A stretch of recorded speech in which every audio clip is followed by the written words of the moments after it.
Your Invisible Power by Genevieve Behrend. First published 1921. This recording is a production of Stories Day N for the purpose of research, study, and discussion. The view and opinions expressed in this book belong to the author and may not always reflect those of Stories Day N or its affiliates. Foreword.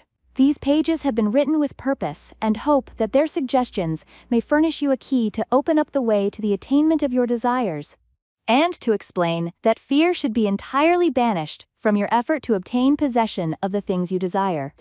This presupposes, of course, that your desire for possession is based upon your aspiration for greater liberty. For example, you feel that the possession of more money, lands, or friends will make you happier, and your desire for possession of these things arises from a conviction that their possession will bring you liberty and happiness. In your effort to possess, you will discover that the thing you most and ultimately need is to be, always, not spasmodically, your best self.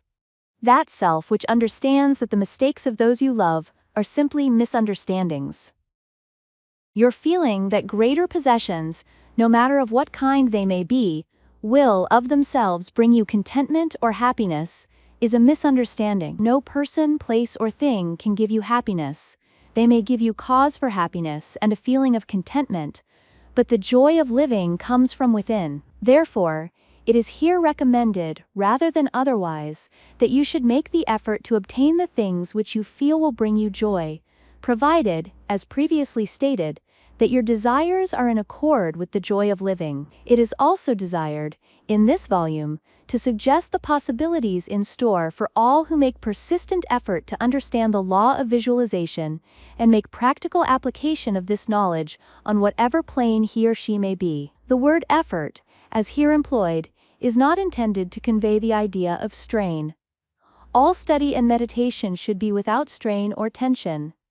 It has been my endeavor to show that by starting at the beginning of the creative action or the mental picture, certain corresponding results are sure to follow. While the laws of the universe cannot be altered, they can be made to work under specific conditions, thereby producing results for individual advancement which cannot be obtained under the spontaneous working of the law provided by nature.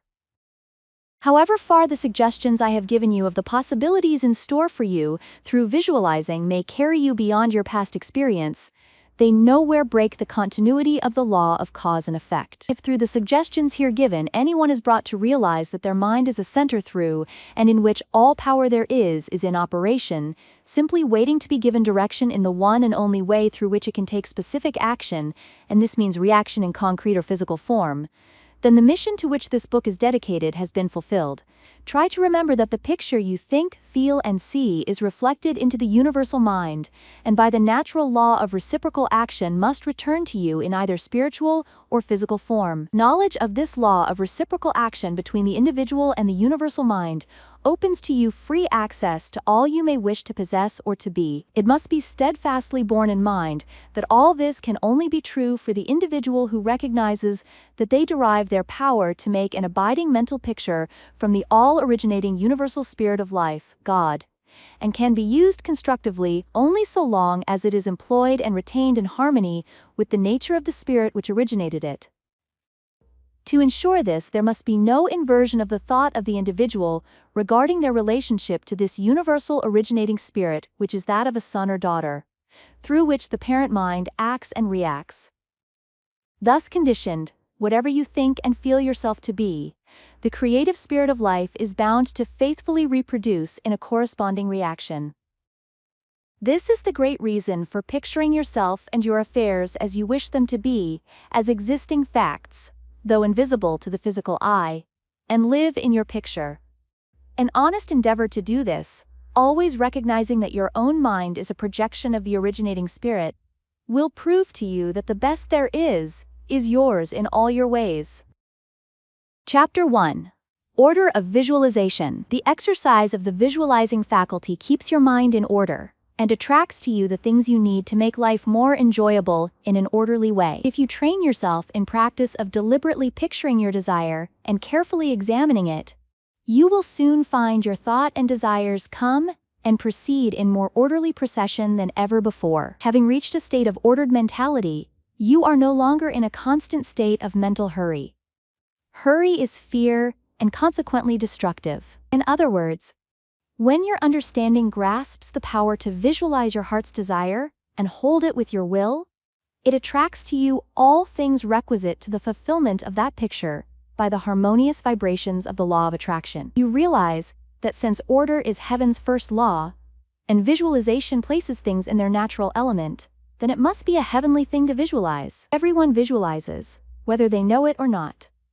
Visualizing is the great secret of success. The conscious use of this great power attracts to you greatly multiplied resources, intensifies your wisdom, and enables you to make use of advantages which you formerly failed to recognize. We now fly through the air, not because anyone has been able to change the laws of nature, but because the inventor of the flying machine learned how to apply nature's laws and, by making orderly use of them, produced the desired result. So far as natural forces are concerned, nothing has changed since the beginning. There were no airplanes in the year 1, because those of that generation could not conceive the idea as a practical working possibility. It has not yet been done, was the argument, and it cannot be done. Yet the laws and materials for practical flying machines existed then as now. Troward tells us that the great lesson he learned from the airplane and wireless telegraphy is the triumph of principle over precedent, and the working of an idea to its logical conclusion, in spite of accumulated testimony of all past experience. With such an example before you, can you not realize that still greater secrets may be disclosed? Also, that you hold the key within yourself, with which to unlock the secret chamber that contains your heart's desire? All that is necessary, in order that you may use this key and make your life exactly what you wish it to be, is a careful inquiry into the unseen causes which stand back of every external and visible condition. Then bring these unseen causes into harmony with your conception, and you will find that you can make practical working realities of possibilities which at present seem but fantastic dreams. We all know that the balloon was the forefather of the airplane. In 1766, Henry Cavendish, an English nobleman, proved that hydrogen gas was 7 times lighter than atmospheric air. From that discovery, the balloon came into existence, and from the ordinary balloon, the dirigible, a cigar-shaped airship, was evolved. Study of aeronautics and the laws of aerial locomotion of birds and projectiles led to the belief that mechanism could be evolved by which heavier-than-air machines could be made to travel from place to place and remain in the air by the maintenance of great speed, which would overcome by propulsive force the ordinary law of gravitation. Professor Langley of Washington, who developed much of the theory which others afterward improved, was subjected to much derision when he sent a model airplane up only to have it bury its nose in the muddy water of the Potomac.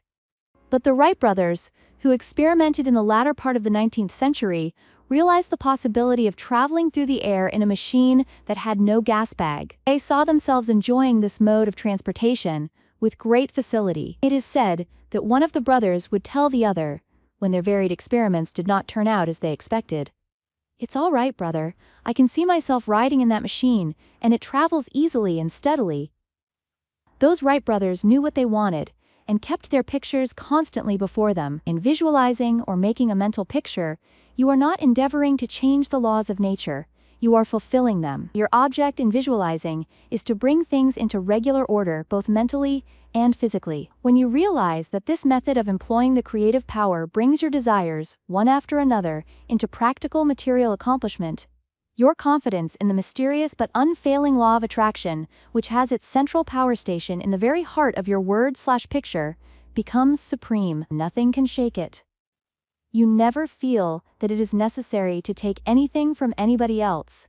You have learned that asking and seeking have receiving and finding as their correlatives. You know that all you have to do is to start the plastic substance of the universe flowing into the thought molds your picture desire provides. Chapter 2. How to attract to yourself the things you desire. The power within you which enables you to form a thought picture is the starting point of all there is. In its original state, it is the undifferentiated formless substance of life. Your thought picture forms the mold, so to speak, into which this formless substance takes shape.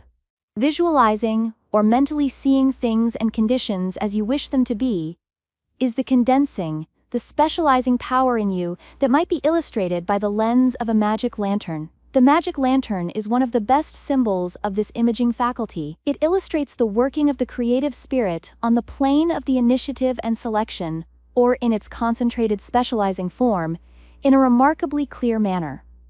This picture slide illustrates your own mental picture, invisible in the lantern of your mind until you turn on the light of your will. That is to say, you light up your desire with absolute faith that the creative spirit of life in you is doing the work.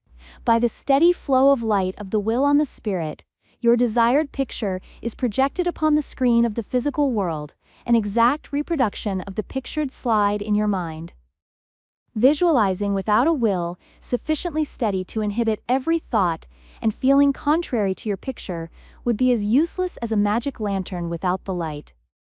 On the other hand, if your will is sufficiently developed to hold your picture in thought and feeling, without any ifs, simply realizing that your thought is the great attracting power, then your mental picture is as certain to be projected upon the screen of your physical world as any pictured slide put into the best magic lantern ever made.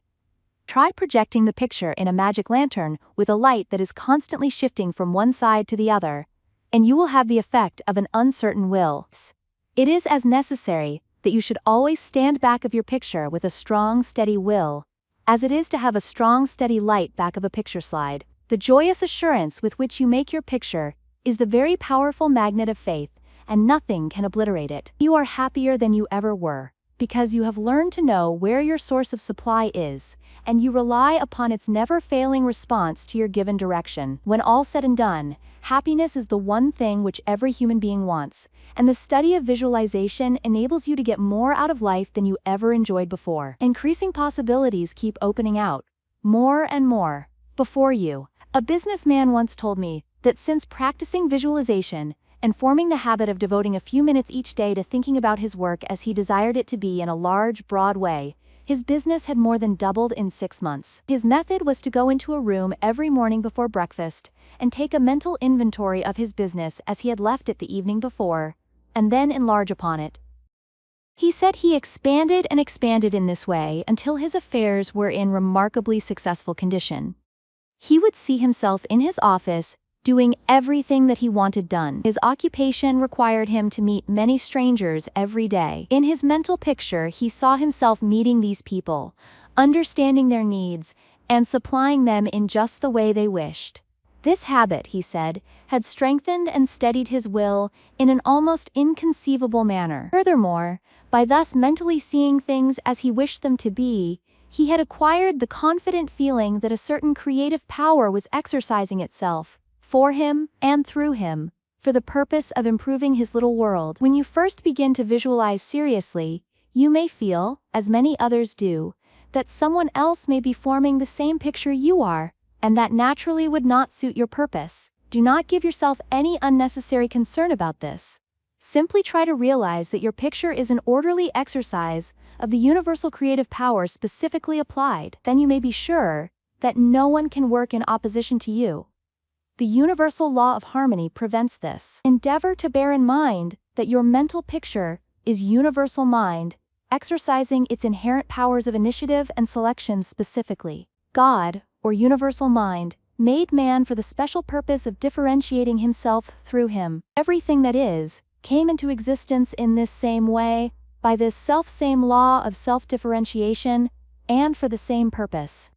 First, the idea, the mental picture or the prototype of the thing, which is the thing itself in its incipiency or plastic form. The great architect of the universe contemplated himself as manifesting through his polar opposite, matter, and the idea expanded and projected itself until we have a world, many worlds. Many people ask, but why should we have a physical world at all? The answer is, because it is the nature of originating substance to solidify, under directivity rather than activity, just as it is the nature of wax to harden when it becomes cold, or plaster of Paris to become firm and solid when exposed to the air. Your picture in this same divine substance, in its fluent state, taking shape through the individualized center of divine operation, your mind. And there is no power to prevent this combination of spiritual substance from becoming physical form. It is the nature of spirit to complete its work, and an idea is not complete until it has made for itself a vehicle. Nothing can prevent your picture from coming into concrete form except the same power that gave it birth, yourself. Suppose you wish to have a more orderly room. You look about your room, and the idea of order suggests boxes, closets, shelves, hooks, and so forth. The box, the closet, the hooks, all are concrete ideas of order, vehicles through which order and harmony suggest themselves. Chapter 3.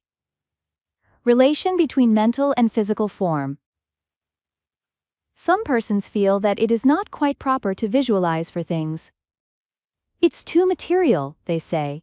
But material form is necessary for the self-recognition of spirit from the individual standpoint.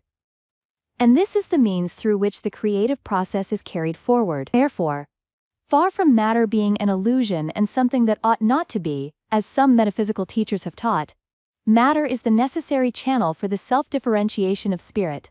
However, it is not my desire to lead you into lengthy and tiresome scientific reasoning in order to remove the mystery of visualization and to put it upon a logical foundation. Naturally, each individual will do this in his own way. My only wish is to point out to you the smoothest way I know, which is the road on which Troward guides me. I feel sure you will conclude, as I have, that the only mystery in connection with visualizing is the mystery of life taking form, governed by unchangeable and easily understood laws. We all possess more power and greater possibilities than we realize, and visualizing is one of the greatest of these powers. It brings other possibilities to our observation. When we pause to think for a moment, we realize that for a cosmos to exist at all, it must be the outcome of a cosmic mind, which binds all individual minds to a certain generic unities of action, thereby producing all things as realities and nothing as illusions. If you will take this thought of Troward's and meditate upon it without prejudice, you will surely realize that concrete material form is an absolute necessity of the creative process. Also, that matter is not an illusion, but a necessary channel through which life differentiates itself. If you consider matter in its right order as the polar opposite to spirit, you will not find any antagonism between them. On the contrary, together they constitute one harmonious whole. And when you realize this, you feel, in your practice of visualizing, that you are working from cause to effect, from beginning to finish. In reality, your mental picture is the specialized working of the originating spirit. One could talk for hours on purely scientific lines, showing, as Troward says, that raw material for the formation of the solar systems is universally distributed throughout all space. Yet investigation shows that while the heavens are studded with millions of suns, there are spaces that show no signs of cosmic activity. This being true, there must be something which started cosmic activity in certain places, while passing over others in which the raw material was equally available. At first thought, one might attribute the development of cosmic energy to the etheric particles themselves. Upon investigation, however,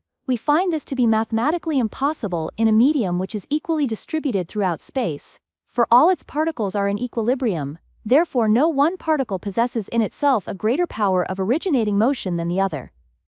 Thus we find that the initial movement, though working in and through the particles of primary substance, is not the particles themselves. It is this something we mean when we speak of spirit. The same power that brought universal substance into existence will bring your individual thought or mental picture into physical form. There is no difference of kind in the power. The only difference is a difference of scale. The power and the substance themselves are the same. Only in working out your mental picture, it has transferred its creative energy from the universal to the scale of the particular, and is working in the same unfailing manner from its specific center, your mind. Chapter 4. Operation of your mental picture. The operation of a large telephone system may be used as a simile.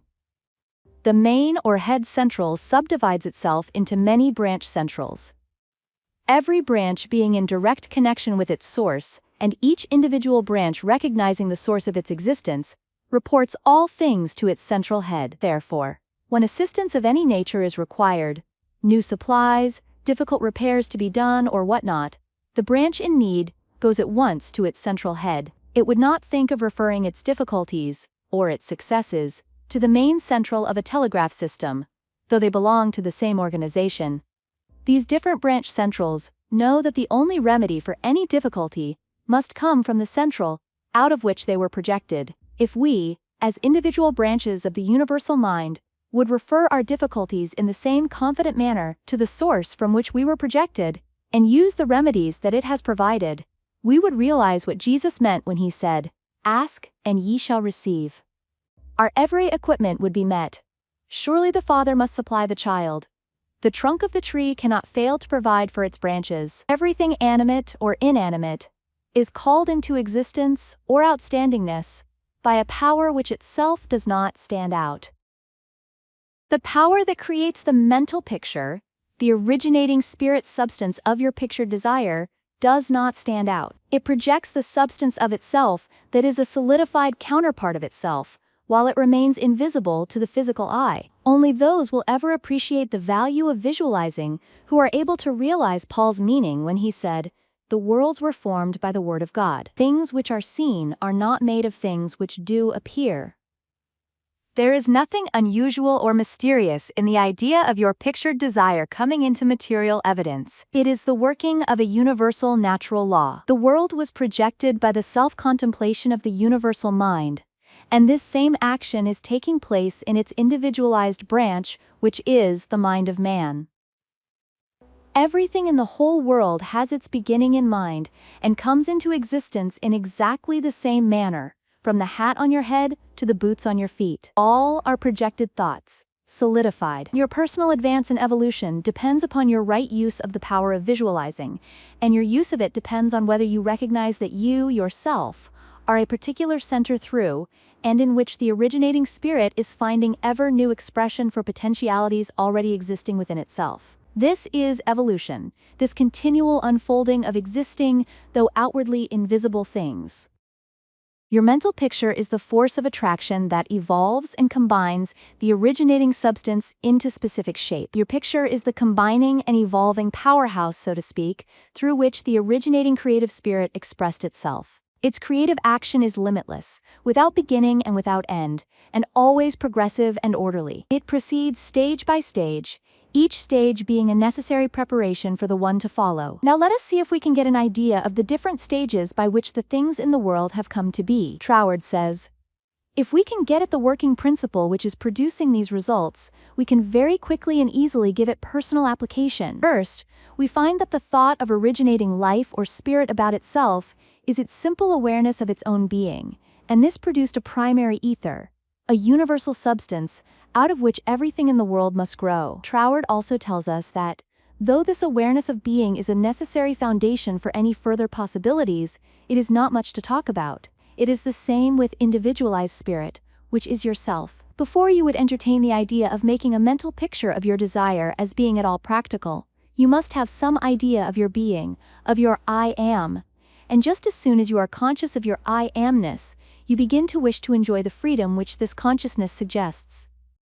You want to do more and be more, and as you fulfill this desire within yourself, localized spirit begins conscious activities in you. The thing you are most concerned with is the specific action of the creative spirit of life, universal mind specialized. The localized God germ in you is your personality, your individuality, and since the joy of absolute freedom is the inherent nature of this God germ, it is natural that it should endeavor to enjoy itself through its specific center. And as you grow in the comprehension that your being, your individuality, is God particularizing himself, you naturally develop divine tendencies. You want to enjoy life and liberty. You want freedom in your affairs as well as in your consciousness, and it is natural that you should. Always with this progressive wish, there is a faint thought picture. As your wish and your recognition grow into an intense desire, this desire becomes a clear mental picture. For example, a young lady studying music wishes she had a piano in order to practice at home. She wants the piano so much that she can mentally see it in one of the rooms. She holds the picture of the piano and indulges in the mental reflection of the pleasure and advantage it will be to have the piano in the corner of the living room. One day she finds it there, just as she had pictured it. As you grow in understanding as to who you are, where you came from, and what the purpose of your being is, how you are to fulfill the purpose for which you are intended, you will more and more afford a center through which the creative spirit of life can enjoy itself. And you will realize that there can be but one creative process filling all space, which is the same in its potentiality, whether universal or individual. Furthermore, all that there is, whether on the plane of the visible or invisible, had its origin in the localized action of thought or a mental picture, and this includes yourself, because you are universal spirit localized, and the same creative action is taking place through you. Now you are no doubt asking yourself why there is so much sickness and misery in the world. If the same power and intelligence which brought the world into existence is in operation in the mind of man, why does it not manifest itself as strength, joy, health, and plenty? If one can have one's desires fulfilled by simply making a mental picture of that desire, holding on to it with the will, and doing without anxiety, on the outward plane, whatever seems necessary to bring the desire into fulfillment, then there seems no reason for the existence of sickness and poverty. Surely no one desires either. The first reason is that few persons will take the trouble to inquire into the working principle of the laws of life. If they did, they would soon convince themselves that there is no necessity for the sickness and poverty that we see about us. They would realize that visualizing is a principle and not a fallacy. There are a few who have found it worthwhile to study this simple, though absolutely unfailing law that will deliver them from bondage. However, the race as a whole is not willing to give the time required for this study. It is either too simple or too difficult. They may make a picture of their desire with some little understanding of visualizing for a day or two, but more frequently, it is for an hour or so. But if you will insist upon mentally seeing yourself surrounded by things and conditions as you wish them to be, you will understand that the creative energy sends its plastic substance in the direction indicated by the tendency of your thoughts. Herein lies the advantage of holding your thought in the form of a mental picture. The more enthusiasm and faith you are able to put into your picture, the more quickly it will come into visible form, and your enthusiasm is increased by keeping your desire secret. The moment you speak it to any living soul, that moment your power is weakened. Your power, your magnet of attraction, is not so strong, and consequently cannot reach so far. The more perfectly a secret between your mind and outer self is guarded, the more vitality you give your power of attraction. One tells one's troubles to weaken them, to get them off one's mind, and when a thought is given out, its power is dissipated. Talk it over with yourself, and even write it down and at once destroy the paper. However, this does not mean that you should strenuously endeavor to compel the power to work out your picture on the special lines that you think it should. That method would soon exhaust you and hinder the fulfillment of your purpose. A wealthy relative need not necessarily die or someone lose a fortune on the street to materialize the $10,000 that you are mentally picturing. One of the doormen in the building in which I live heard much of the mental picturing of desires from visitors passing out of my rooms. The average desire was for $500. He considered that $5 was more in his line, and began to visualize it, without the slightest idea of where or how he was to get it. My parrot flew out of the window, and I telephoned to the men in the courtyard to get it for me. One caught it, and it bit him on the finger. The doorman, who had gloves on, and did not fear a similar hurt, took hold of it and brought it up to me. I gave him 5 $1 bills for the service. This sudden reward surprised him. He enthusiastically told me that he had been visualizing for just $5, merely from hearing that others visualized. He was delighted at the unexpected realization of his mental picture. All you have to do is to make such a mental picture of your heart's desire, hold it cheerfully in place with your will, always conscious that the same infinite power which brought the universe into existence brought you into form for the purpose of enjoying itself in and through you. And since it is all life, love, light, power, peace, beauty, and joy, and is the only creative power there is, the form it takes in and through you depends upon the direction given it by your thought indicator. In you it is undifferentiated, waiting to take any direction given it as it passes through the instrument that it has made for the purpose of self-distribution. It is this power which enables you to transfer your thoughts from one form to another. The power to change your mind is the individualized, universal power taking the initiative, giving direction to the fluent substance contained in every thought. It is the simplest thing in the world to give this highly sensitive plastic substance any form you will through visualizing, anyone can do it with a small expenditure of effort. Once you really believe that your mind is a center through which the plastic substance of all there is in your world takes involuntary form, the only reason why your picture does not always materialize is because you have introduced something antagonistic to the fundamental principle. Very often, this destructive element is caused by the frequency with which you change your pictures. After many such changes, you decide that your original desire is what you want after all. Upon this conclusion, you begin to wonder why, being your first picture, it hasn't materialized. The plastic substance with which you are mentally dealing is more sensitive than the most sensitive photographer's film. If, in taking a picture, you suddenly remembered you had already taken a picture on that same plate, you would not expect a perfect result of either picture. On the other hand, you may have taken 2 pictures on the same plate, unconsciously. When the plate has been developed, and the picture comes into physical view, you do not condemn the principle of photography, nor are you puzzled to understand why your picture has turned out so unsatisfactorily. You do not feel that it is impossible for you to obtain a good, clear picture of the subject in question. You know that you can do so by simply starting at the beginning, putting in a new plate, and determining to be more careful while taking your picture next time. These lines followed out, you are sure of a satisfactory result. If you will proceed in the same manner with your mental picture, doing your part in a correspondingly confident frame of mind, the result will be just as perfect. The laws of visualizing are as infallible as the laws governing photography. In fact, photography is the outcome of visualizing. Again, your results in visualizing and your desires may be imperfect or delayed through the misuse of this power, owing to the thought that the fulfillment of your desire is contingent upon certain persons or conditions. The originating principle is not in any way dependent upon any person, place, or thing. It has no past and knows no future. The law is that the originating creative principle of life is the universal here and everlasting now. It creates its own vehicles through which to operate. Therefore, past experience has no bearing upon your present picture. So do not try to obtain your desire through a channel that may not be natural for it, even though it may seem reasonable to you. Your feeling should be that the thing, or the consciousness which you so much desire, is normal and natural, a part of yourself, a form for your evolution. If you can do this, there is no power to prevent your enjoying the fulfillment of the picture you have in hand, or any other. Chapter 5. Expressions from beginners. Hundreds of persons have realized that visualizing is an Aladdin's lamp to him with a mighty will. General Foch says that his feelings were so outraged during the Franco-Prussian War in 1870 that he visualized himself leading a French army against the Germans to victory. He said he made his picture, smoked his pipe, and waited.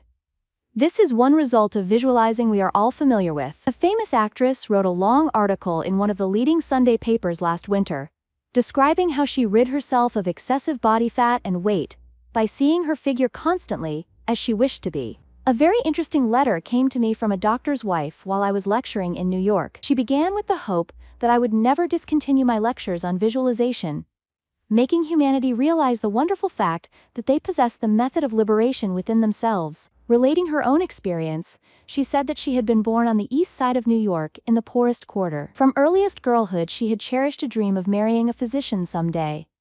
This dream gradually formed a stationary mental picture. The first position she obtained was in the capacity of a nursemaid in a physician's family. Leaving this place, she entered the family of another doctor. The wife of her employer died, and in time the doctor married her, the result of her long-pictured yearning. After that, both she and her husband conceived the idea of owning a fruit farm in the South. They formed a mental picture of the idea and put their faith in its eventual fulfillment. The letter she sent me came from their fruit farm in the South. It was while at the farm that the doctor's wife wrote me. Her second mental picture had seen the light of materialization. Many letters of a similar nature come to me every day. The following is a case that was printed in the New York Herald last May. Atlantic City, May 5th. She was an old woman, and when she was arraigned before Judge Clarence Goldenberg in the police court today, she was so weak and tired she could hardly stand. The judge asked the court attendant what she was charged with. "Stealing a bottle of milk, Your Honor," repeated the officer. "She took it from the doorstep of a downtown cottage before daybreak this morning." "Why did you do that?" Judge Goldenberg asked her. "I was hungry," the old woman said. "I didn't have a cent in the world, and no way to get anything to eat except to steal it. I didn't think anybody would mind if I took a bottle of milk." "What's your name?" asked the judge. "Weinberg," said the old woman. "Elizabeth Weinberg." Judge Goldenberg asked her a few questions about herself, then he said, "Well, you're not very wealthy now, but you're no longer poor. I've been searching for you for months. I've got $500 belonging to you from the estate of a relative. I am the executor of the estate." Judge Goldenberg paid the woman's fine out of his own pocket and then escorted her into his office, where he turned her legacy over to her and sent a policeman out to find her a lodging place. I learned later that this little woman had been desiring and mentally picturing $500, while all the time ignorant of how it could possibly come to her, but she kept her vision and strengthened it with her faith. In a recent issue of Good Housekeeping, there was an article by Addington Bruce entitled "Stiffening Your Mental Backbone." It is very instructive and would benefit anyone to read it. He says, in part, "Form the habit of devoting a few moments every day to thinking about your work in a large, broad, imaginative way as a vital necessity to yourself and a useful service to society."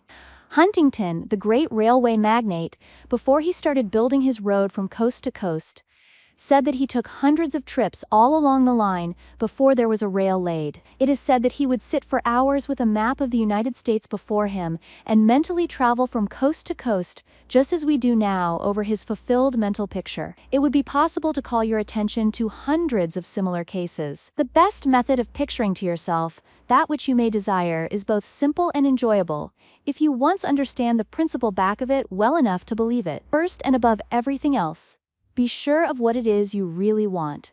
Then specialize your desire along these lines. Chapter 6. Suggestions for making your mental picture. Perhaps you want to feel that you've lived to some purpose. You want to be content and happy, and you feel that with good health and with successful business, you could enjoy this state of mind. After you have decided once and for all that this is what you want, you proceed to picture yourself healthy and your business just as great a success as you can naturally conceive it growing into. The best time for making your definite picture is just before breakfast and before retiring at night. As it is necessary to give yourself plenty of time, it may be necessary to rise earlier than is your usual habit. Go into a room where you will not be disturbed. Meditate for a few moments upon the practical working of the law of visualizing, and ask yourself, how did the things about me first come into existence? How may I find it helpful to get more quickly in touch with the invisible supply? Someone felt that comfort would be better expressed and experienced by sitting on a chair than on the floor. The very beginning of the meditation, the chair, was the desire to be at ease. With this came the picture of some sort of a chair. This same principle applies to the hat and the clothes that you wear. Go carefully into this thought of the principle back of the thing. Establish it as a personal experience. Make it a fact to your consciousness. If you are thorough in this, you will find yourself in the deep consciousness beneath the surface of your own thought power. Then open a window, take about 10 deep breaths, and during the time, draw a large imaginary circle of light around you. As you inhale, keeping yourself in the center of this circle of light, see great rays of light coming from the circle and entering your body at all points, centralizing itself at your solar plexus. Hold the breath a few moments at this central light of your body, the solar plexus, then slowly exhale. As you do this mentally, see imaginary rays or sprays of light going up through the body and down and out through the feet. Mentally spray your entire body with this imaginary light. When you have finished the breathing exercise, sit in a comfortable upright chair and mentally know there is but one life, one substance, and this life substance of the universe is finding pleasure in self-recognition in you. Repeat some affirmation of this kind until you feel the truth and reality of the words that you are affirming. Then begin your picture.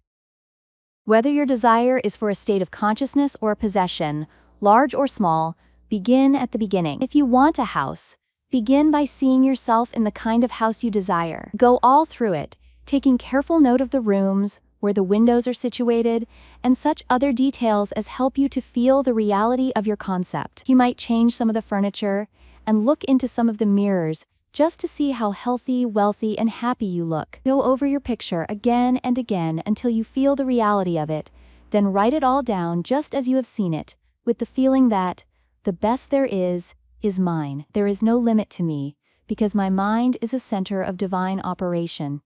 And your picture is as certain to come true, in your physical world, as the sun is to shine. Chapter 7. Things to remember. In using your thought power for the production of new conditions, 1. Be sure to know what conditions you wish to produce. Then weigh carefully to what further results the accomplishment of your desire will lead. 2. By letting your thought dwell upon a mental picture, you are concentrating the creative spirit to this center, where all its forces are equally balanced. 3. Realizing brings your objective mind into a state of equilibrium, which enables you to consciously direct the flow of spirit to a definitely recognized purpose, and to carefully guide your thought from including a flow in the opposite direction. 4. You must always bear in mind that you are dealing with a wonderful potential energy, which is not yet differentiated into any particular mold, and that by the action of your mind you can differentiate it into any specific mold that you will. Your picture assists you to keep your mind fixed on the fact that the inflow of this creative energy is taking place. Also, by your mental picture, you are determining the direction you wish the sensitive creative power to take, and by doing this, the externalization of your picture is a certainty. 5. Remember when you are visualizing properly that there is no strenuous effort on your thoughts to hold your thought forms in place. Strenuous effort defeats your purpose and suggests the consciousness of an adverse force to be fought against, and this creates conditions adverse to your picture. 6. By holding your picture in a cheerful frame of mind, you shut out all thoughts that would disperse the spiritual nucleus of your picture. Because the law is creative in its action, your pictured desire is certain of accomplishment. 7. The seventh and great thing to remember in visualizing is that you are making a mental picture for the purpose of determining the quality you are giving to the previously undifferentiated substance and energy, rather than to arrange the specific circumstances for its manifestation. That is the work of creative power itself. It will build its own forms of expression quite naturally if you will allow it, and save you a great deal of needless anxiety. What you really want is expansion in a certain direction, whether of health, wealth, or whatnot, and so long as you get it, as you surely will. If you confidently hold to your picture, what does it matter whether it reaches you by some channel which you thought you could count upon, or through some other of whose existence you had no idea? You are concentrating energy of a particular kind for a particular purpose. Bear this in mind, and let specific details take care of themselves, and never mention your intention to anyone. Remember always that nature, from her clearly visible surface to her most arcane depths, is one vast storehouse of light and good entirely devoted to your individual use. Your conscious oneness with the great whole is the secret of success, and when once you have fathomed this, you can enjoy your possession of the whole or a part of it at will, because by your recognition you have made it, and can increasingly make it yours. Never forget that every physical thing, whether for you or against you, was a sustained thought before it was a thing. Thought as thought is neither good nor bad, it is creative action, and always takes physical form. Therefore, the thoughts you dwell upon become the things you possess or do not possess. Chapter 8. Why I took up the study of mental science. I have frequently been questioned about my reasons for taking up the study of mental science, and as to the results of my search, not only in knowledge of principles, but also in the application of that knowledge to the development of my own life and experience. Such inquiries are justifiable, because one who essays the role of a messenger and teacher of psychological truths can only be effective and convincing as he or she has tested them in the laboratory of mental experience. This is particularly true in my case, as the only personal pupil of Thomas Troward, the greatest master of mental science of the present day, whose teaching is based upon the relation borne by the individual mind toward the universal creative mind, which is the giver of life, and the manner in which that relation may be invoked to secure expansion and fuller expression in the individual life. The initial impulse toward the study of mental science was an overwhelming sense of loneliness. In every life, there must come some such experiences of spiritual isolations as, at that period, pervaded my life. Notwithstanding the fact that each day found me in the midst of friends, surrounded by mirth and gaiety, there was a persistent feeling that I was alone in the world. I had been a widow for about 3 years, wandering from country to country, seeking for peace of mind. The circumstances and surroundings of my life were such that my friends looked upon me as an unusually fortunate young woman. Although they recognized that I had sustained a great loss when my husband died, they knew that he had left me well provided for, free to go anywhere at pleasure, and having many friends. Yet, if my friends could have penetrated my inmost emotions, they would have found a deep sense of emptiness and isolation. This feeling inspired a spirit of unrest that drove me on and on in fruitless search upon the outside for that which I later learned could only be obtained from within. I studied Christian Science, but it gave me no solace, though fully realizing the great work the scientists were doing, and even having the pleasure and privilege of meeting Mrs. Eddy personally. But it was impossible for me to accept the fundamental teachings of Christian Science and make practical application of it. When about to abandon the search for contentment and resign myself to resume a life of apparent amusement, a friend invited me to visit the great seer and teacher, Abdu'l-Baha. After my interview with this most wonderful of men, my search for contentment began to take a change. He had told me that I would travel the world over seeking the truth, and when I had found, it would speak it out. The fulfillment of the statement of this great seer then seemed to be impossible. But it carried a measure of encouragement, and at least indicated that my former seeking had been in the wrong direction. I began in a feeble and groping way to find contentment within myself, for had he not intimated that I should find the truth, that was the big thing, and about the only thing I remember of our interview. A few days later, upon visiting the office of a new thought practitioner, my attention was attracted to a book on his table entitled The Edinburgh Lectures on Mental Science by Thomas Troward. It interested me to see that Troward was a retired divisional judge from the Punjab, India. I purchased the book, thinking I would read it through that evening. Many have endeavored to do the same thing, only to find, as I did, that the book must be studied in order to be understood, and hundreds have decided, just as I did, to give it their undivided attention. After finding this treasure book, I went to the country for a few days, and while there studied the volume as thoroughly as I could. It seemed extremely difficult, and I decided to purchase another book of Troward's, in the hope that its study might not require so much of an effort. Upon inquiry, I was told that a subsequent volume, The Door Lectures, was much the simpler and better of the two books. When I procured it, I found that it must also be studied. It took me weeks and months to get even a vague conception of the meaning of the first chapter of Door, which is entitled, Entering into the Spirit of It. I mean by this that it took me months to enter into the spirit of what I was reading. But in the meantime, a paragraph from page 26 arrested my attention, as seeming the greatest thing I had ever read. I memorized it, and endeavored with all my soul to enter into the spirit of Troward's words. The paragraph reads, My mind is a center of divine operation. The divine operation is always for expansion and fuller expression. And this means the production of something beyond what has gone before, something entirely new, not included in the past experience, though proceeding out of it by an orderly sequence of growth. Therefore, since the divine cannot change its inherent nature, it must operate in the same manner with me. Consequently, in my own special world, of which I am the center, it will move forward to produce new conditions, always in advance of any that have gone before. It took an effort on my part to memorize this paragraph, but in the endeavor toward this end, the words seemed to carry with them a certain stimulus. Each repetition of the paragraph made it easier for me to enter into the spirit of it. The words expressed exactly what I had been seeking for.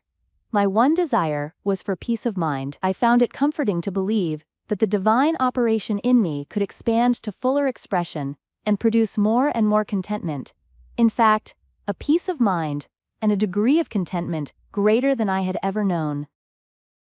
The paragraph further inspired me with deep interest to feel that the life spark in me could bring into my life something entirely new. I did not wish to obliterate my past experience, But that was exactly what Troward said it would not do. The divine operation would not exclude my past experience, but proceeding out of them would bring some new thing that would transcend anything that I had ever experienced before. Meditation on these statements brought with it a certain joyous feeling. What a wonderful thing it would be if I could accept and sincerely believe, beyond all doubt, that this one statement of Troward's was true. Surely the divine could not change its inherent nature, and since divine life is operating in me, I must be divinely inhabited, and the divine in me must operate just as it operates upon the universal plane. This meant that my whole world of circumstances, friends, and conditions would ultimately become a world of contentment and enjoyment, of which I am the center. This would all happen just as soon as I was able to control my mind, and thereby provide concrete center around which the divine energies could play. Surely it was worth trying for. If Troward had found this truth, why not I? The idea held me to my task. Later I determined to study with the man who had realized and given to the world so great a statement. It had lifted me from my state of despondency. The immediate difficulty was the need for increased finances. Chapter 9. How I attracted to myself $20,000. In the laboratory of experience in which my newly revealed relation to divine operation was to be tested, the first problem was a financial one. My income was a stipulated one, quite enough for my everyday needs, but it did not seem sufficient to enable me to go comfortably to England where Troward lived, and remain for an indefinite period to study with so great a teacher as he must be. So before inquiring whether Troward took pupils, or whether I would be eligible in case he did, I began to use the paragraph I had memorized. Daily, in fact, almost hourly, the words were in my mind. My mind is a center of divine operation, and divine operation means expansion into something better than has gone before. From the Edinburgh lectures I had read something about the law of attraction, and from the chapter of causes and conditions, I had gleaned a vague idea of visualizing. So every night, before going to sleep, I made a mental picture of the desired $20,000. $21,000 bills were counted over each night in my bedroom.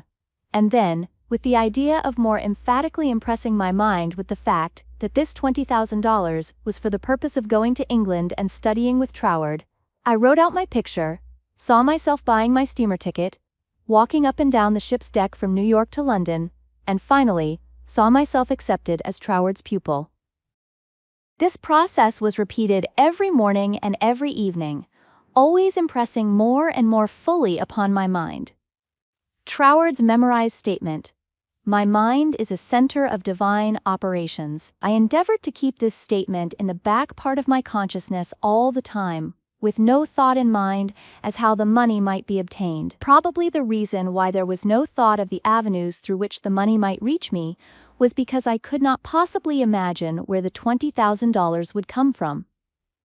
So I simply held my thoughts steady and let the power of attraction find its own ways and means. One day while walking on the street, taking deep breathing exercises, the thought came, "My mind is surely a center of divine operations. If God fills all space, then God must be in my mind also. If I want this money to study with Troward, that I may know the truth of life, then both the money and the truth must be mine. Though I am unable to feel or see the physical manifestations of either, still, I declared, it must be mine." While these reflections were going on in my mind, there seemed to come up from within me the thought, "I am all the substance there is." Then, from another channel in my brain, the answer seemed to come, "Of course, that's it. Everything must have its beginning in mind.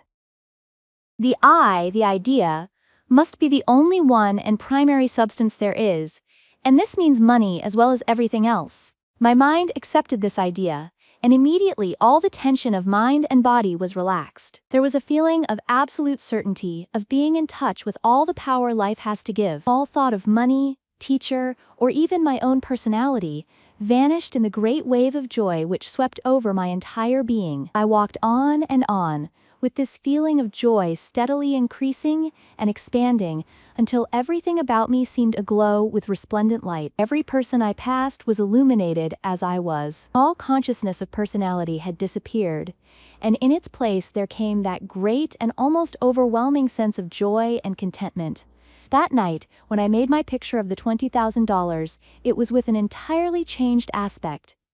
On previous occasions, when making my mental picture, I had felt that I was waking up something within myself.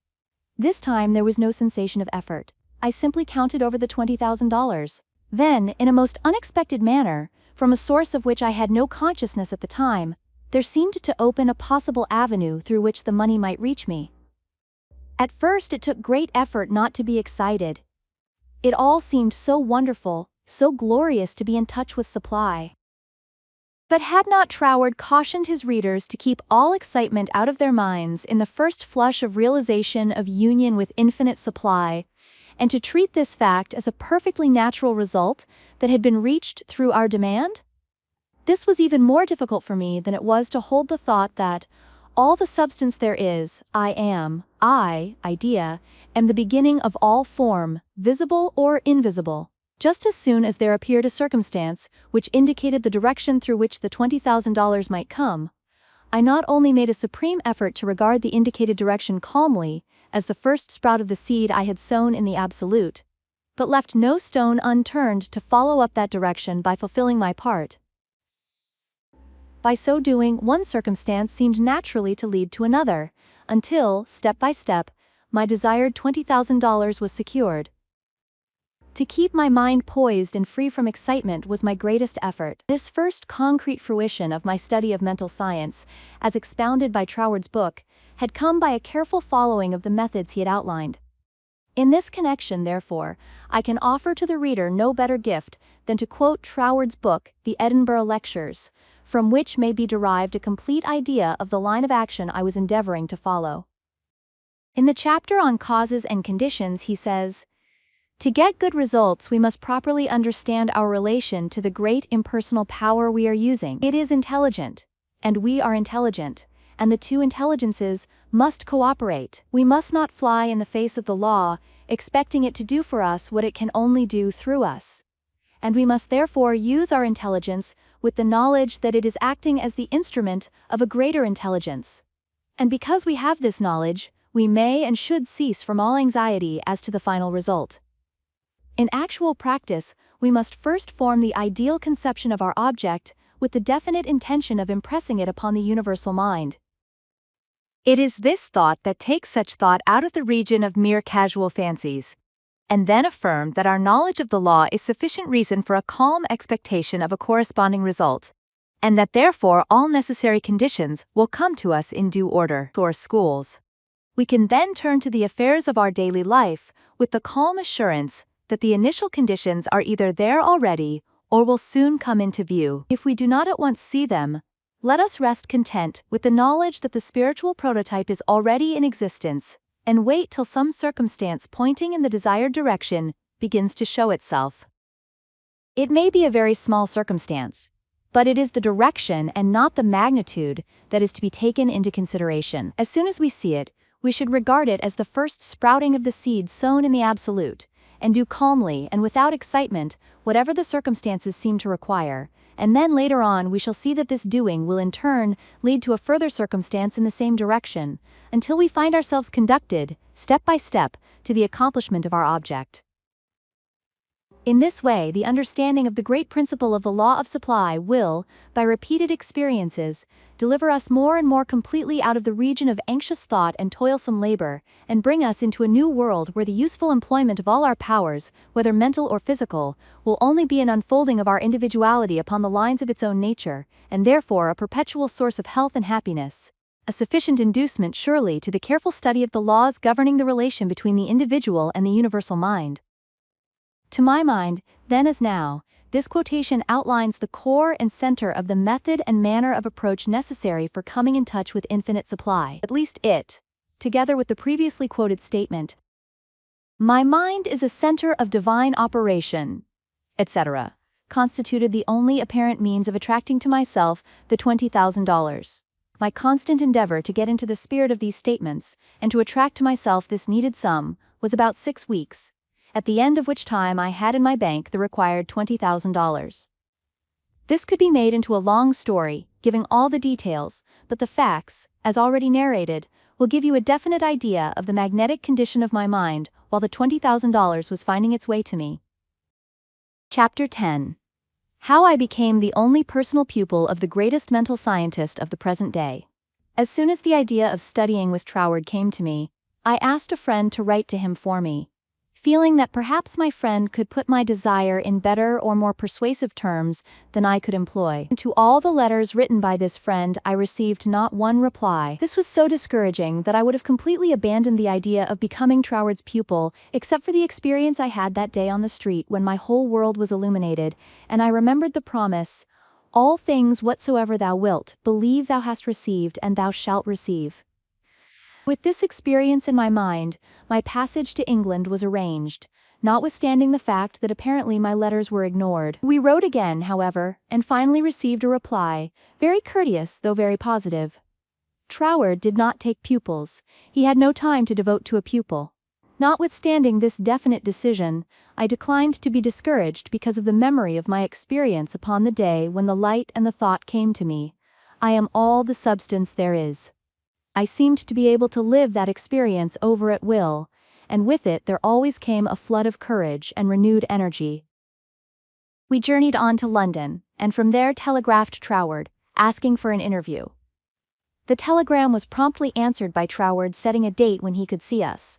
At this time, Troward was living in Rouen Manor, a little out-of-the-way place in the southern part of England, about 20 miles from a railway station. We could not find it on the map, and with great difficulty Cook's touring agency in London located the place for us. There was very little speculation in my mind as to what Troward would say to me in this interview. There always remained the feeling that the truth was mine. Also, that it would grow and expand in my consciousness, until peace and contentment were outward as well as inward manifestations of my individual life. We arrived at Troward's house in a terrific rainstorm, and were cordially received by Troward himself, whom I found, much to my surprise, to be more the type of a Frenchman than an Englishman. I afterward learned that he was a descendant of the Huguenot race, a man of medium stature, with rather a large head, big nose, and eyes that fairly danced with merriment. After we had been introduced to the other members of the family and given a hot cup of tea, we were invited into the living room, where Troward talked very freely of everything except my proposed studies. It seemed quite impossible to bring him to that subject. Just before we were leaving, however, I asked quite boldly, "Will you not reconsider your decision to take a personal pupil? I wish so much to study with you." To which he replied with a very indifferent manner, that he did not feel he could give the time it would require for personal instruction, but that he would be glad to give me the names of 2 or 3 books which he felt would not only be interesting, but instructive to me.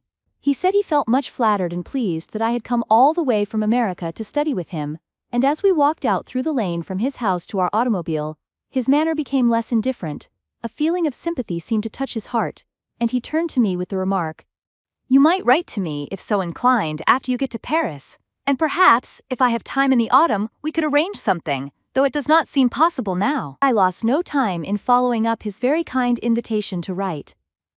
My letters were all promptly and courteously answered, but there was never a word of encouragement as to my proposed studies.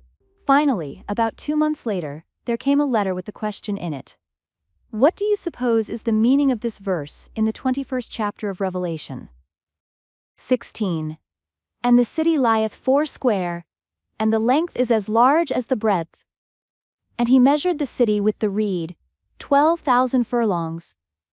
The length, and the breadth, and the height of it are equal."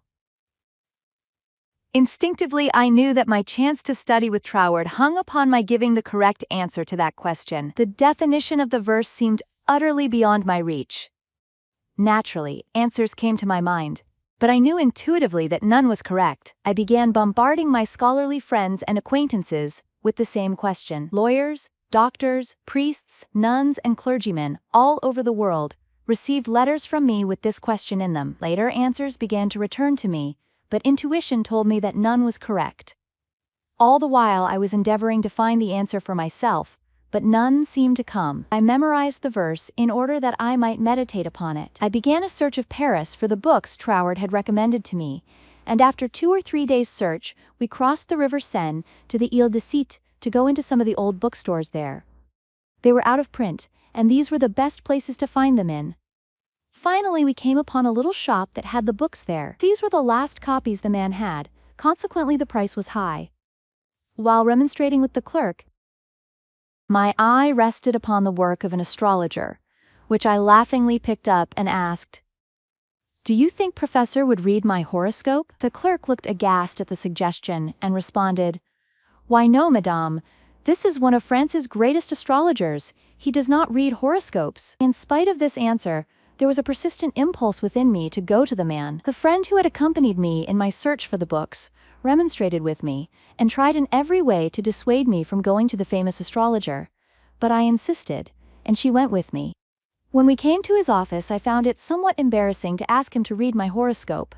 Nevertheless, there was nothing to do but put the question. Reluctantly, the professor invited us into his paper-strewn study, and reluctantly, and also impatiently, asked us to be seated. Very courteously and coldly he told me that he did not read horoscopes. His whole manner said, more clearly than words could, that he wished we would take our departure. My friend stood up. I was at a great loss what to do next, because I felt that I was not quite ready to go. Intuition seemed to tell me there was something for me to gain there. Just what it was I was unable to define, so I paused a moment, much to my friend's displeasure, when one of the professor's enormous Persian cats jumped into my lap. "Get down, Jack!" the professor shouted. "What does it mean?" he seemed to ask himself. Then, with a greater interest than he had hitherto shown in me, the professor said with a smile, "Have never known that cat to go to a stranger before, madame?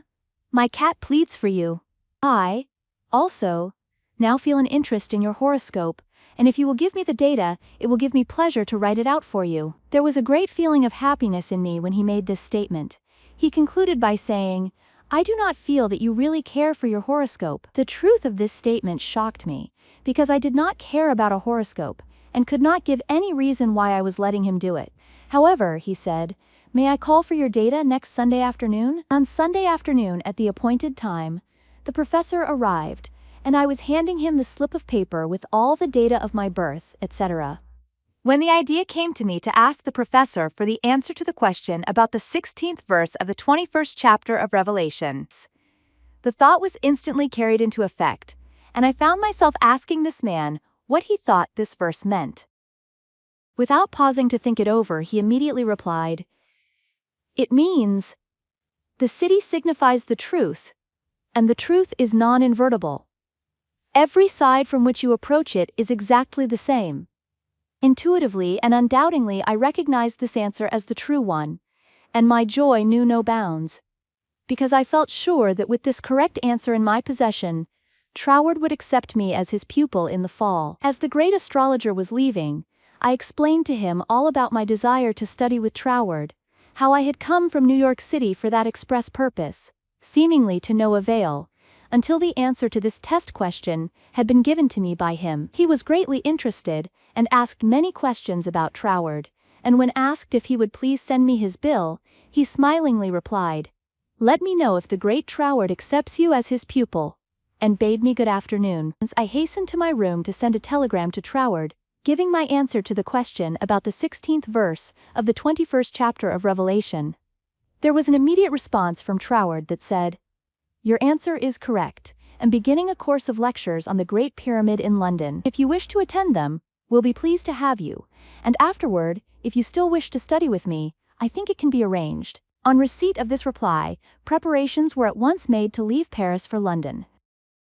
I attended all the lectures, receiving much instruction from them, after which arrangements were made for my studying with Troward. 2 days before leaving for Cornwall, I received the following letter from Troward, clearly indicating the line of study he gave me.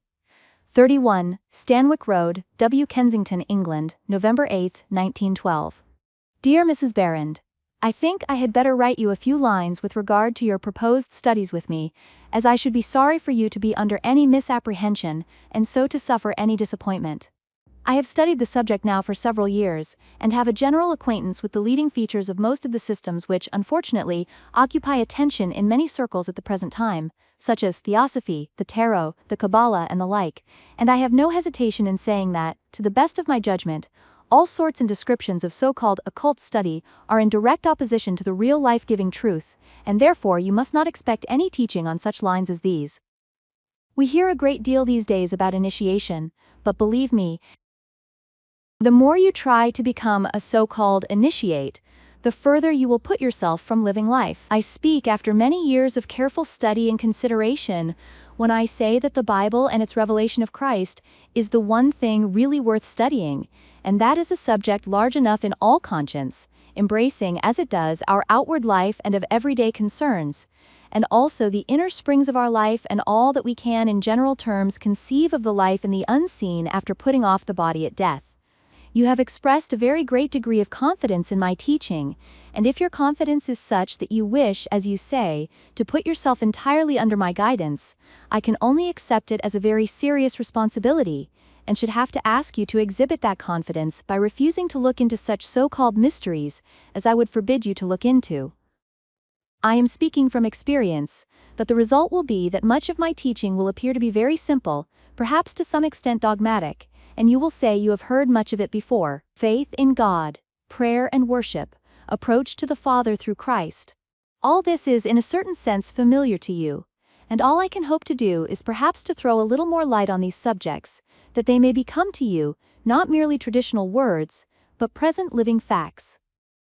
I have been thus explicit as I do not want you to have any disappointment, and also I should say that our so-called course of study will be only friendly conversations at such times as we can fit them in, either you coming to our house, or I to yours, as may be most convenient at the time. Also, I will lend you some books that will be helpful, but they are very few, and in no sense occult. Now, if all this falls in with your ideas, we shall, I am sure, be very glad to see you at Rouen Manor, and you will find that the residents there, though few, are very friendly and the neighborhood very pretty. But, on the other hand, if you feel that you want some other source of learning, do not mind saying so, only you will never find any substitute for Christ. I trust you will not mind my writing you like this, but I do not want you to come all the way down to Cornwall and then be disappointed. With kindest regards, yours sincerely, signed, T. Troward. This copy of Troward's letter, to my mind, is the greatest thing I can give you. Chapter 11. How to bring the power in your word into action. In your every word, there is the power germ that expands and projects itself in the direction your word indicates, and ultimately develops into physical expression. For example, you wish to establish joy in your consciousness. Just repeat the word joy secretly, persistently, and emphatically. The joy germ begins to expand and project itself until your whole being is filled with joy. This is not a mere fancy, but a truth. Once you experience this power, you will daily prove that these facts have not been fabricated to fit a theory, but the theory has been built up by careful observation of facts. Everyone knows that joy comes from within. Another may give you cause for joy, but no one can be joyous for you. Joy is a state of consciousness, and consciousness is purely, Troward says, mental. Mental faculties always work under something which stimulates them, and this stimulus may come either from without, through the external senses, or from within, by the consciousness of something not perceptible on the physical plane. The recognition of this interior source of stimulus enables you to bring into your consciousness any state you desire. Once a thing seems normal to you, it is as surely yours, through the law of growth and attraction, as it is yours to no addition after you have the conscious use of figures. This method of repeating the word makes the word in all of its limitless meaning yours, because words are the embodiment of thoughts, and thought is creative, neither good nor bad, simply creative. This is the reason why faith builds up and fear destroys. Only believe, and all things are possible unto you. It is faith that gives you dominion over every adverse circumstance or condition. It is your word of faith that sets you free, not faith in any specific thing or act, but simple faith in your best self in all ways. It is because of this ever-present creative power within the heart of the word that makes your health, your peace of mind, and your financial condition a reproduction of your most habitual thought. Try to believe and understand this, and you will find yourself master of every adverse circumstance or condition, a prince of power. Chapter 12. How to increase your faith. But, you ask, how can I speak the word of faith when I have little or no faith? Every living thing has faith in something or somebody. It is the quality of the creative energy in the positive faith thought which gives it vitality, not the form it takes. Even intense fear is alive with faith. You fear smallpox because you believe it possible for you to contract it. You fear poverty and loneliness because you believe them possible for you. It is your habitual tendency of thought that reappears in your mind, your body, and your affairs, not the occasional thought upon some specific line or desire. It is the faith which understands that every creation had its birth in the womb of thought, words that gives you dominion over all things, your lesser self included, and this feeling of faith is increased and intensified through observing what it does. This observation is the observation of your state of consciousness when you did, not when you hoped you might, but feared it was too good to be true. How did you feel that time, when you simply had to bring yourself into a better frame of mind and did, or you had to have a certain thing and got it? Live these experiences over again and again, mentally, until you really feel in touch with the self that knows and does, and the best there is yours. Chapter 13. The reward of increased faith. Because you have expanded your faith into the faith and laws of the universe that know no failure, your faith in the best of yourself, the principle of life in you, has brought you into conscious realization that you are not a victim of the universe, but a part of it. Consequently, there is that within yourself which is able to make conscious contact with the universal principle of law and power, and enables you to press all the particular laws of nature, whether visible or invisible, into serving your particular demand or desire, and thereby you find yourself master, not a slave of any situation. Troward tells us that this mastering is to be accomplished by knowledge, and the only knowledge which will afford this purpose, in all its measureless immensity, is the knowledge of the personal element in universal spirit, and its reciprocity to our own personality. In other words, the words you think, the personality you feel yourself to be, are all reproductions in miniature or specialized God, or universal spirit. All your word thoughts were God word forms before they were yours. The words you use are the instruments, channels, through which the creative energy takes shape. Naturally, this sensitive creative power can only reproduce in accordance with the instrument through which it passes. All disappointments and failures are the result of endeavoring to think one thing and produce another. This is just as impossible as it would be for an electric fan to be used for lighting purposes, or for water to flow through a crooked pipe in a straight line. The water must take the shape of the pipe through which it flows. Even more truly, this sensitive, invisible, fluent substance must reproduce outwardly the shape of the thought word through which it passes. This is the law of its nature, therefore it logically follows, as a man thinketh, so is he. Hence, when your thought or word form is in correspondence with the eternal constructive and forward movement of the universal law, then your mind is the mirror in which the infinite power and intelligence of the universe sees itself reproduced, and your individual life becomes one of harmony. Chapter 14. How to make nature respond to you. It should be steadily borne in mind that there is an intelligence and power in all nature and all space that is always creative and infinitely sensitive and responsive. The responsiveness of its nature is twofold. It is creative and amenable to suggestion. Once the human understanding grasps this all-important fact, it realizes the simplicity of the law of life. All that is necessary is to realize that your mind is a center of divine operation and consequently contains that within itself which accepts suggestions, and expect all life to respond to your call, and you will find suggestions which tend to the fulfillment of your desire coming to you, not only from your fellow men, but also from the flowers, the grass, the trees, and the rocks, which will enable you to fulfill your heart's desire, if you act upon them in confidence on this physical plane. Faith without works is dead, but faith with works sets you absolutely free. Chapter 15. Faith with Works, What It Has Accomplished. It is said of Tyson, the great Australian millionaire, that the suggestion to make the desert land of Australia blossom as the rose came to him from a modest little Australian violet while he was working as a bushman for something like 3 shillings a day.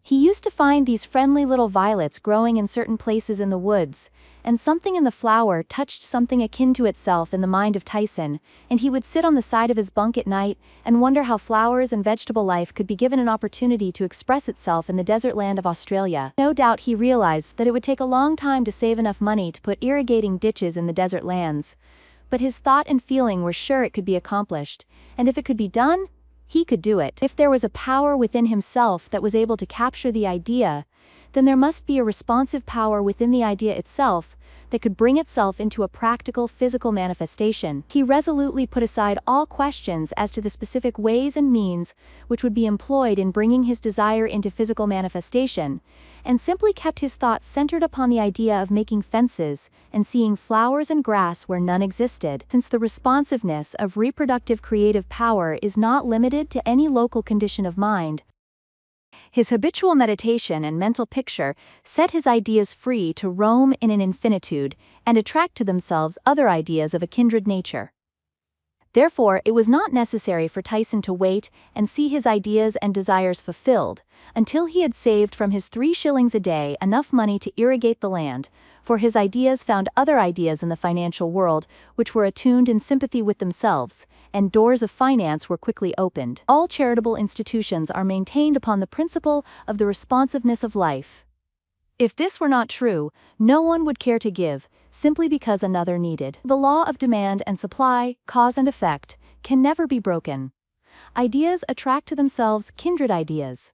Sometimes they come from a flower, a book, or out of the invisible. You are sitting or walking, intent upon an idea not quite complete as to the ways and means of fulfillment, and behold, along comes another idea, from no one can tell where, and finds friendly lodging with your idea, one idea attracting another, and so on until your desires are physical facts. You may feel the necessity for an improvement in your finances, and wonder how this increase is to be brought about, when there seems suddenly to come from within the idea that everything had its birth in thought, even money, and your thoughts turn their course. You simply hold to the statement or affirmation that the best, and all there is yours. Since you are able to capture ideas from the infinite through the instrument of your intuition, you let your mind rest upon that thought, knowing full well that this very thought will respond to itself. Your inhibition of the thought of doubt and feeling of anxiety enables the reassuring ideas to establish themselves and attract to themselves "I can" and "I will" ideas, which gradually grow into physical form of the desire in mind, and the conscious use of the universal power to reproduce your desires in physical form. 3 facts should be borne in mind. First, all space is filled with a creative power. Second, this creative power is amenable to suggestion. Third, it can only work by deductive methods. As Troward tells us, this last is an exceedingly important point, for it implies that the action of the ever-present creative power is in no way limited by precedent. It works according to the essence of the spirit of the principle. In other words, this universal power takes its creative direction from the word you give it.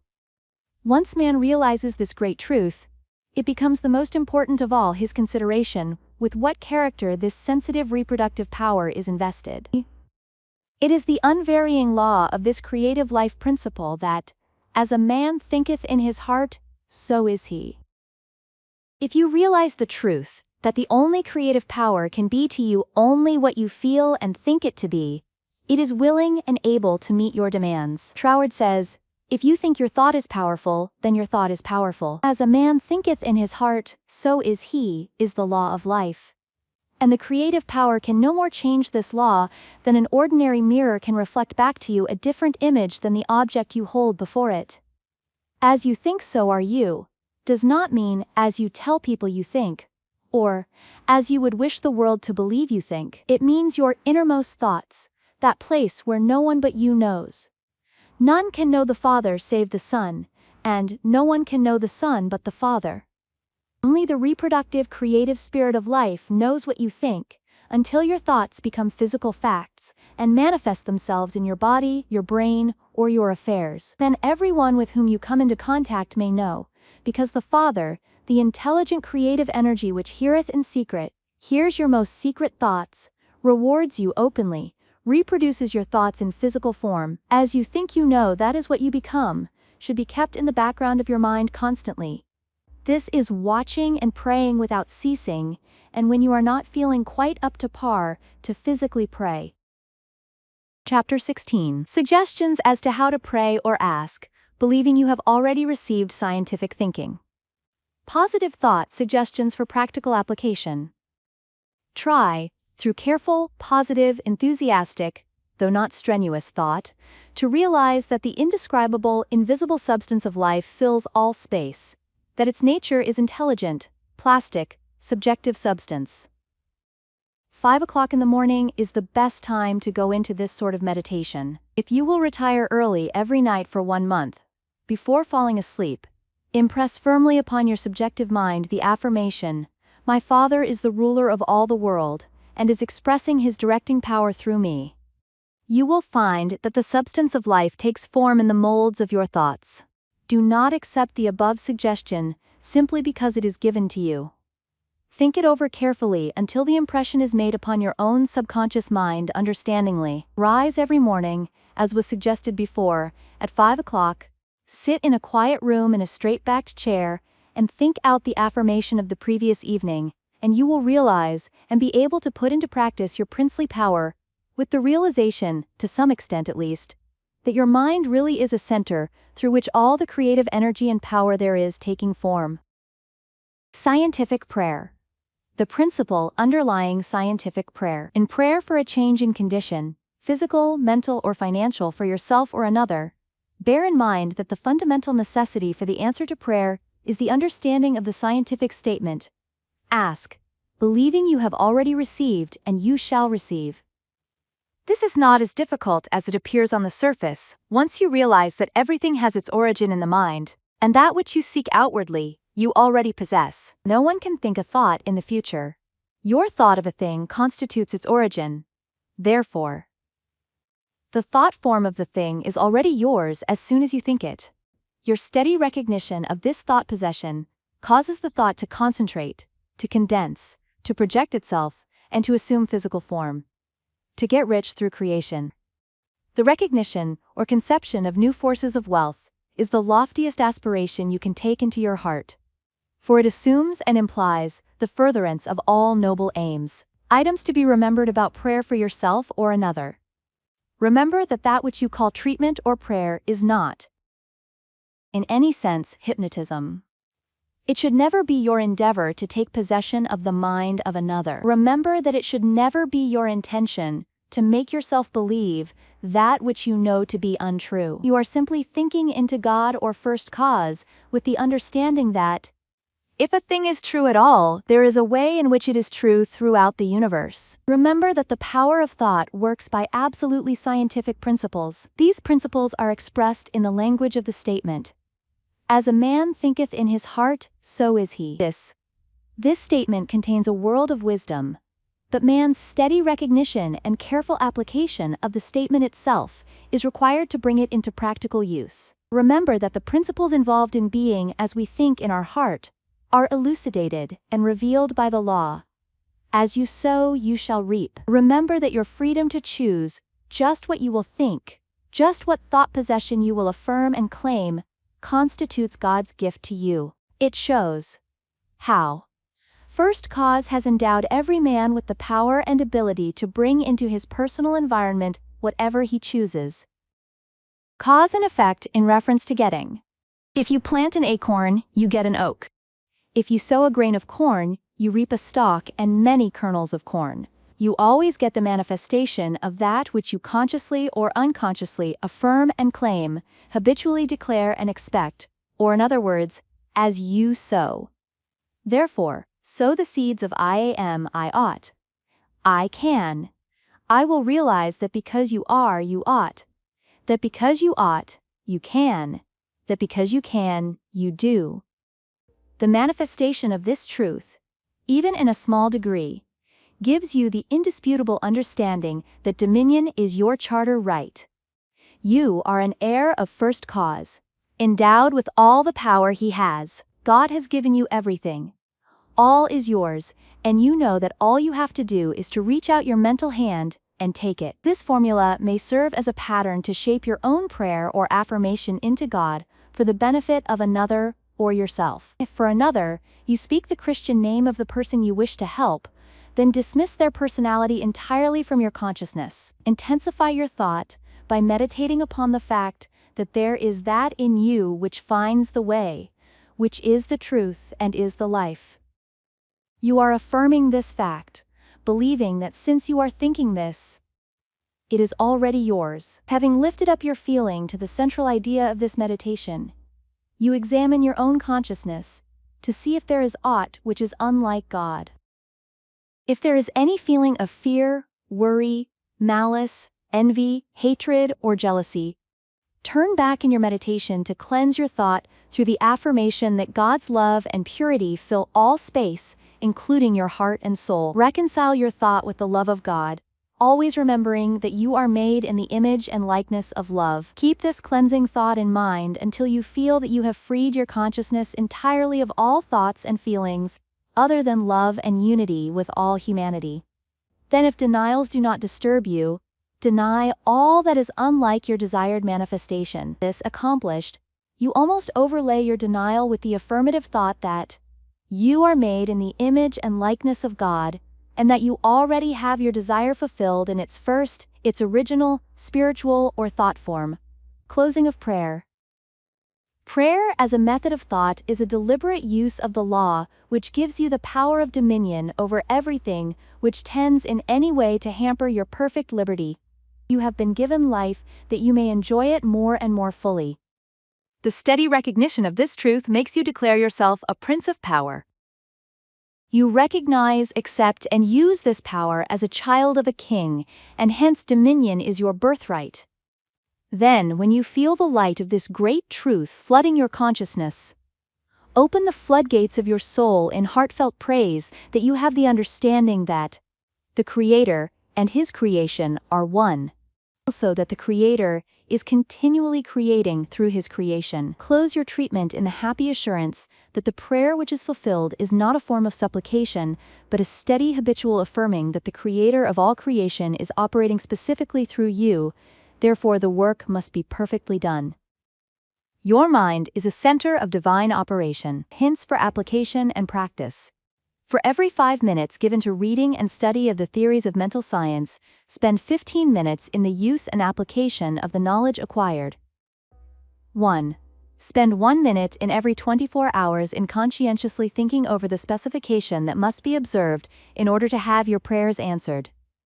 2. Practice the steady recognition of desirable thought possession for 2 periods of 15 minutes each every day.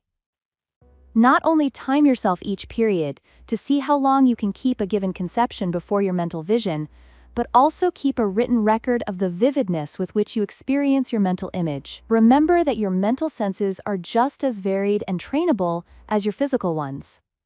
3. Spend 5 minutes every day between 12 noon and 1 o'clock with a mental search for new sources of wealth. Chapter 17. Things to remember.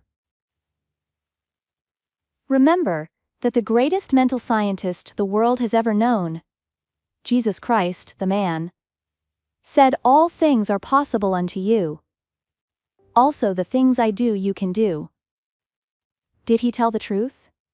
Jesus did not claim to be more divine than you are. He declared the whole human race children of God. By birth, he was no exception to this rule. The power he possessed was developed through his personal effort. He said you could do the same if you would only believe in yourself. A great idea is valueless unless accompanied by physical action. God gives the idea, man works it out upon the physical plane. All that is really worthwhile is contentment. Self-command alone can produce it. The soul and body are one. Contentment of mind is contentment of soul, and contentment of soul means contentment of body. If you wish health, watch your thoughts, not only of your physical being, but your thoughts about everything and everybody. With your will, keep them in line with your desire, and outwardly act in accordance with your thoughts, and you will soon realize that all power, both over thoughts and conditions, has been given to you. You believe in God. Believe in yourself as the physical instrument through which God operates. Absolute dominion is yours when you have sufficient self-mastery to conquer the negative tendency of thoughts and actions. Ask yourself daily, what is the purpose of the power which put me here? How can I work with the purpose for life and liberty in me? Upon having decided these questions, endeavor hourly to fulfill them. You are a law unto yourself. If you have a tendency to overdo anything, eat, drink, or blame circumstances for your misfortunes, Conquer that tendency with the inward conviction that all power is yours outwardly. Eat less, drink less, blame circumstances less, and the best there is will gradually grow in the place where the worst seemed to be. Always remember that all is yours to use, as you will. You can if you will. If you will, you do. God the Father blesses you with all He has to give. Make good, godly use of it. The reason for greater success when you first began your studies and demonstrations in mental science is that your joy and enthusiasm at the simple discovery of the power within was greater than you have been able to put into your understanding later. With increased understanding, put increasing joy and enthusiasm, and the results will correspond.